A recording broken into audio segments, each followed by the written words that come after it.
After my last video, I spoke to somebody online, another fellow teacher, who said he was cutting down to part-time because he found he's getting a bit burnt out on the teaching English gig. I can relate. So I thought I'd do a few points about how I would go about, or how anybody could go about reducing stress in teaching English, so that you can avoid getting burnt out. I mean, it is a problem. Some days you don't really feel like it, and you might not enjoy teaching a certain group, and it can play on your mind. And before you know it, you think, I hate my life. I don't want to do this anymore. Although I would maintain that's possible in any job. Teaching can be super stressful in a foreign country, and dealing with kids can be stressful. Dealing with adults can be stressful. So, what's the solution? I'll tell you. I'm going to try and get to 10, but I'm not going to keep track. I'll probably forget. I'll count them up at the end and put it on the headline. But here are some points. Number 1, don't try to do too much. If you're trying to teach, maybe for pressures of money, or you actually might be more successful than you thought, and you've got a very full schedule, you cut back on your schedule. So this guy went to part-time. That's a perfectly legit thing to do. I teach about 7 lessons a day. That's 40-minute lessons. But here's the second point that you could do. But rather than cutting down and therefore cutting your salary, make your daily schedule more bearable. So for example, I do 40-minute lessons with a 10-minute break between every lesson. Yes, sometimes kids come a bit early, but they don't come more than 10 minutes early.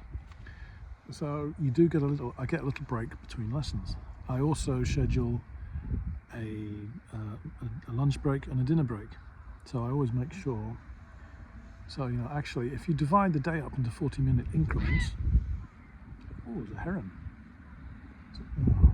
I can't show it to you. A heron, very nice. If you divide the day into 40-minute increments with 10 minutes off, you can get from 3:30 till 10 is what it works out at, or no, 10 o'clock? How could it be 5 past? Anyway, 10 o'clock. I think there's like 8. Is it 8?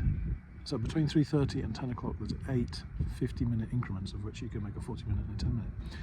One of those I reserve for my dinner. That's maybe flexible depending on when people can come. But so it usually means my dinner's around 6 o'clock, or it might be a late one at 6, I think it's 6:50.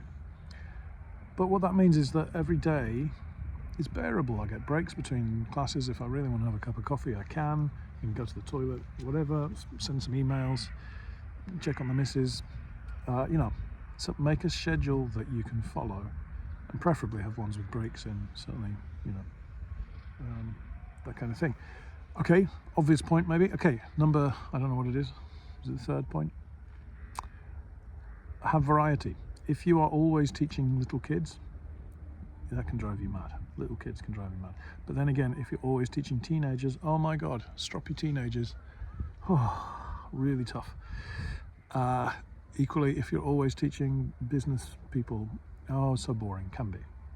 Or if you're always teaching beginners, that's stressful. If you're always teaching experts, that can be stressful because you've got to plan the lessons harder. What's the solution? Well, perhaps you can see, have a bit of variety. And every day I have variety. For the first 2 lessons a day, I'm teaching kindergarten kids, and then it becomes elementary school kids, and then it's junior high school kids, and then sometimes high school kids. Occasionally got university kids twice a week, and then I've got some adults that come in. So every day there's quite a variety. So variety is the spice of life. You may have heard that. It's true. And so then when you get sick of doing the little kids, well, then you're doing the older kids. And then when you get sick of talking about business, then you're talking about, I don't know, pop music or girls or something with teenagers, So I don't think I have to labour that point. Variety is good. It stops you from getting burnt out. Another one, going back to like doing your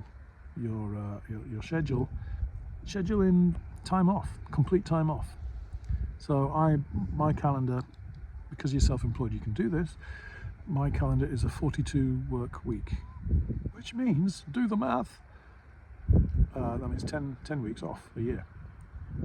If you can say, oh, but that's not paid, or well, whatever. You work it out so that your students pay you a monthly fee, but it factors in.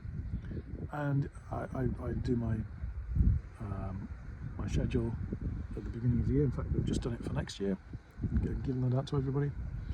So that means I've scheduled 2 weeks off in summer. I've got 2 weeks off around Christmas. What's that leave? 6 more weeks. I've scheduled a holiday in case I want to go back to England in October, which is when the price is cheap for tickets. What else? A couple of days here and there. For my anniversary, I took a day off, scheduled a day off. Things like that. You've got 10 weeks to play with if you're self-employed, not 1 week or 2 weeks or whatever the stingy amount that a Japanese company will give you. And that's a way of not being burnt out. You get regular time to get time off, and you've scheduled in holidays. Oh, that's another one, holidays. Work out a way that you can get back to your home country so that you're not feeling burnt out all the time, at least once a year. If you can't afford to pay for it yourself, work out a school trip so that you can go back and go back to your home country. You may not be able to do much there because you're with your kids, but you might be able to get a free weekend or something, or get your friends or family to come down and visit you, or you can swing something so that it's then paid for, your holiday's paid for, and then that's not stressful. Well,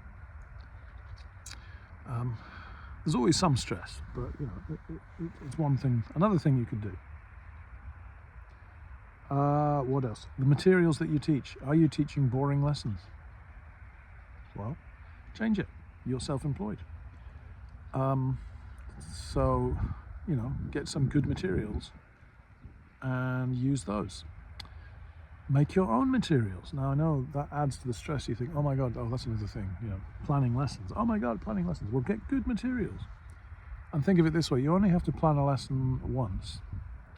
The second time you teach it, revise it, and then the third time, perfect it. So any lesson, you only have to teach 3 times. What do you mean any lesson? Like if you're teaching 5-year-olds and you're teaching them how to do, I don't know, I like tea, I don't like coffee, right? Well, you work out a lesson for that with all the materials, and then you maybe perfect it a second time. The second time you're teaching 5-year-olds that same lesson, maybe next year, and then the third year you're doing it with other kids. You've got it sussed out, worked out, and you've printed your cards and you've got it all done. It means that in the future, forevermore, you never need to plan that lesson ever again. It requires a bit of organisation on your part, but it removes the need to plan rather tedious lessons because you've done it. So I'm operating on material that I created 15 years ago. In fact, just one of my projects that I'm working on this year, in time for April, is to update all my textbooks, especially for kids, but putting in QR codes to lessons, to video lessons like this, and that's a project in itself. But it means that every time I teach a lesson, I never have to think about how it's going to work or what to do, because I've got it all planned, and it's presented in a book, given to the student, sold to the student pays for it, and I can just teach from it. I know what I'm doing. So guaranteed a well-planned lesson. Whether it's a good lesson or not, well, it is over time. Whether I do a good job, that's another matter, but I'm more likely to do a good job because I've planned it out and all the materials there. There's no stress. So I'm not going to get burnt out teaching that. I might get bored, that's possible, but then you can change it if you're getting bored with it. I was going to say something else. Gosh, something flitted through my conscience. What was it?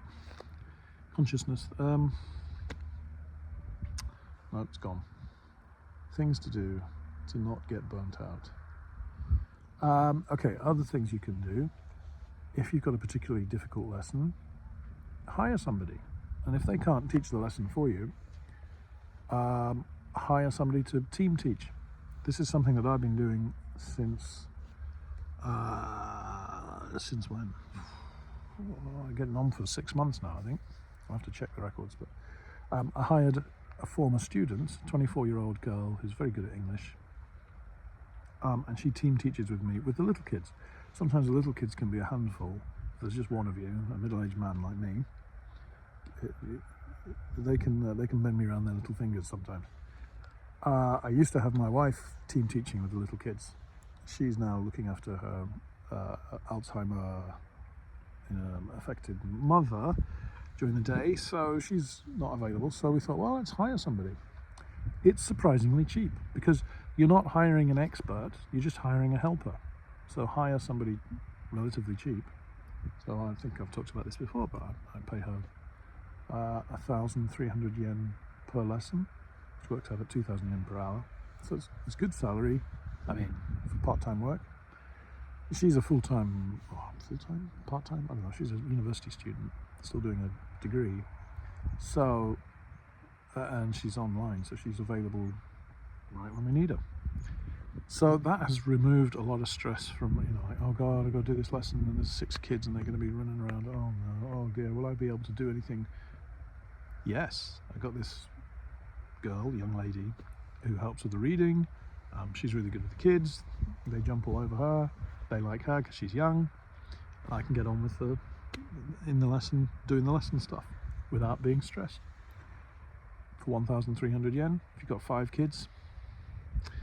I'll do another video about how the economics of it, but you work it out. It's 1,300 yen. 5 kids are paying more than that each for each lesson. Yeah, it's money well spent. It's tax deductible. Anyway, but that's not the point. The point is it's less stressful. Removes a pain point. So if you can find ways to remove the pain point. Another thing you might consider, the cheapest thing, although not always the easiest, is a change of point of view, change of perspective. Don't think about your working in your business, think about your working on your business. There's some business dude who came up with that. I forget his name. Wrote a really tedious book, but it's a good point.